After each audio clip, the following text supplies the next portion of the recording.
மிச்சமான சப்பாத்தியை இப்படி செஞ்சு கொடுத்தா யாருக்கு தான் பிடிக்காது. மிச்சமான 3 சப்பாத்திகளை இப்படி நீளமாக தின்னாக கட் பண்ணிக்கிறேன். சப்பாத்தியை ரோல் பண்ணிவிட்டு கத்தியை யூஸ் பண்ணி கூட கட் பண்ணலாம். கட் பண்ணினதை தனியாக எடுத்து வச்சுட்டு அடுப்பை ஆன் பண்ணி ஒரு கடாய் வச்சுருக்கேன், இரும்பு கடாய்.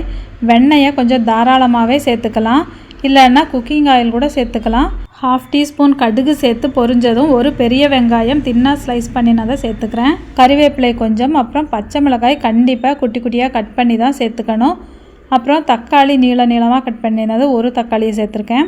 இதெல்லாமே நல்லா வதங்கட்டும்.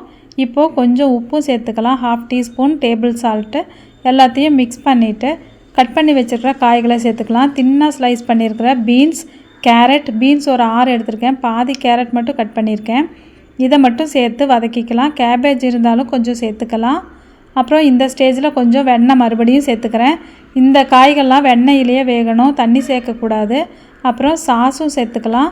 சோயா சாஸ் ஒரு 1/2 ஸ்பூன், டொமேட்டோ சாஸ் ஒரு 1/2 ஸ்பூன் சேர்த்துக்கிறேன். நல்லா மிக்ஸ் பண்ணிவிட்டு கட் பண்ணி வச்சுருக்கிற சப்பாத்திகளையும் சேர்த்து கலந்து விட்டுக்கலாம். நல்லா கோட் ஆகணும் இந்த சப்பாத்தியில். கடைசியாக தான் கேப்சிகம் சேர்க்கணும், முதலே சேர்க்கக்கூடாது. கேப்சிகம் சேர்த்துட்டு மறுபடியும் கலந்து விட்டுக்கலாம்.